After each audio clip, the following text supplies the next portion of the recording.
Welcome back to the Words of Life Daily Bible Reading, everybody. Today is day 153, and we're going to continue our reading of the book of Hosea today, chapters 5, 6, 7, and 8.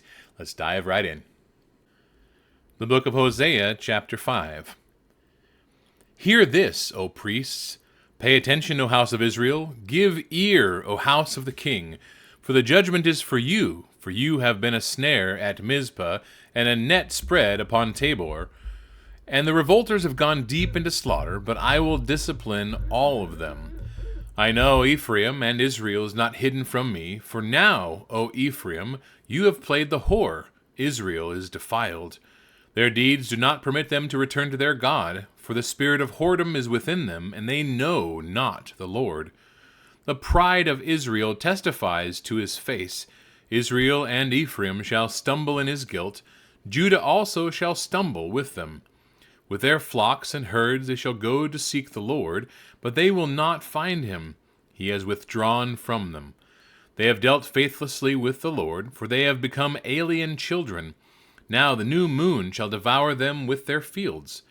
Blow the horn in Gibeah, the trumpet in Ramah. Sound the alarm at Beth-aven.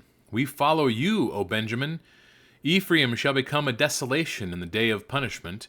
Among the tribes of Israel I make known what is sure. The princes of Judah have become like those who move the landmark. Upon them I will pour out my wrath like water.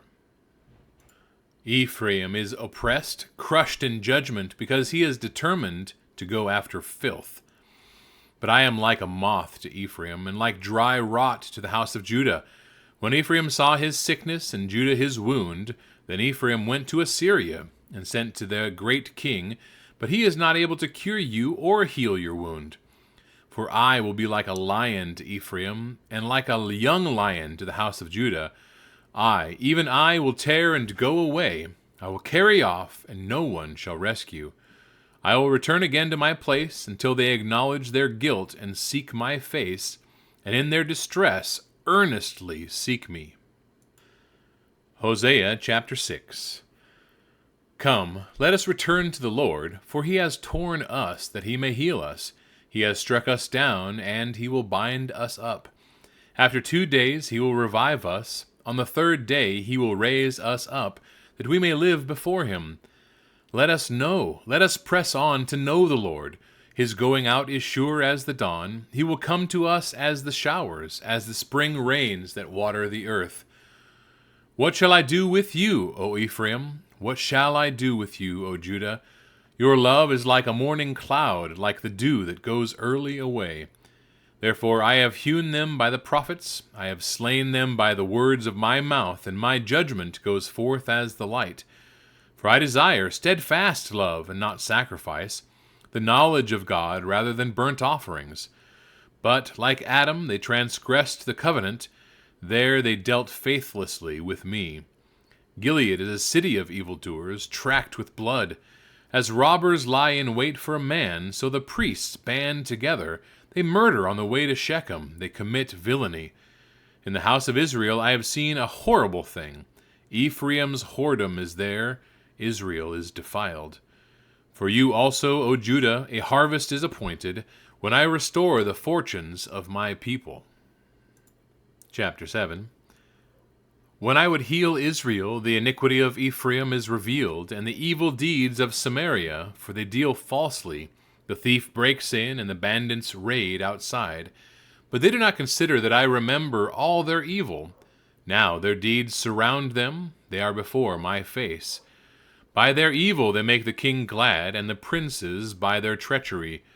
They are all adulterers. They are like a heated oven whose baker ceases to stir the fire, from the kneading of the dough until it is leavened.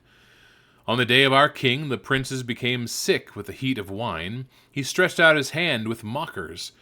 For with hearts like an oven they approach their intrigue. All night their anger smolders. In the morning it blazes like a flaming fire. All of them are hot as an oven, and they devour their rulers.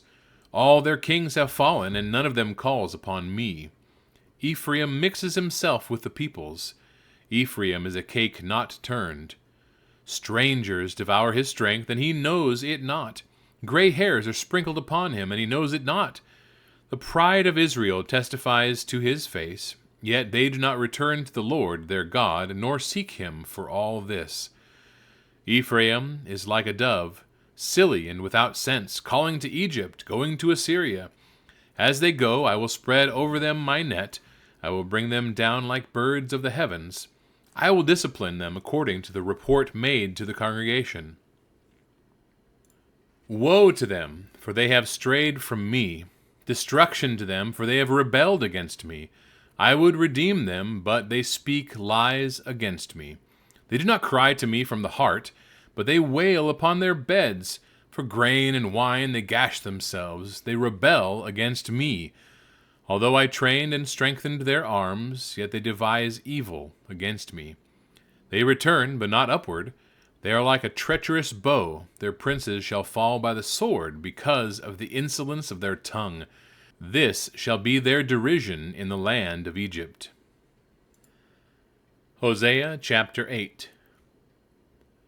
Set the trumpet to your lips. One like a vulture is over the house of the Lord, because they have transgressed my covenant and rebelled against my law. To me they cry, My God, we, Israel, know you. Israel has spurned the good, the enemy shall pursue him.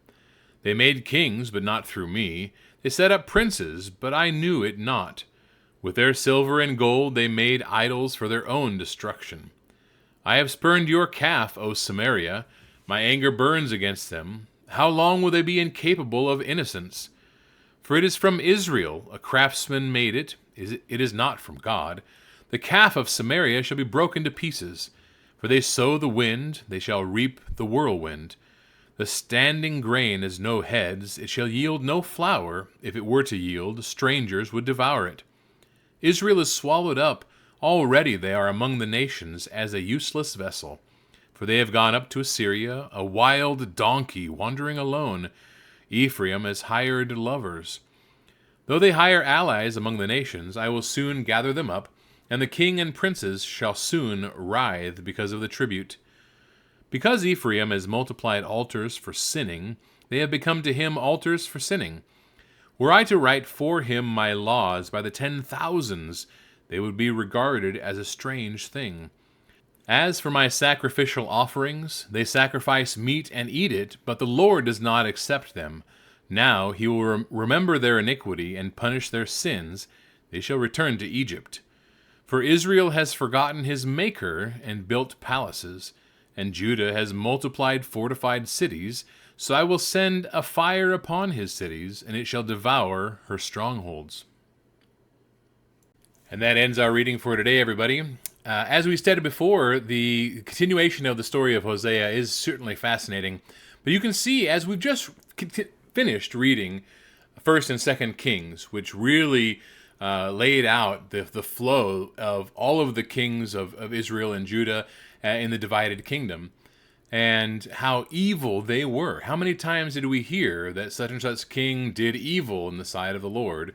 The high places and the worshiping of the idols and offering their children as sacrifices, and their sins just kept piling on and on and on. And Hosea is one of those prophets that was telling them, hey, you're done for, people, because of your sin. So it's a good reflection for us as well. I mean, do we have sin in our life that needs to get eradicated? And do we need to rededicate it ourselves to God and His Word? And that's always something good for us to contemplate. So let's do that. God bless everybody. We'll see you tomorrow.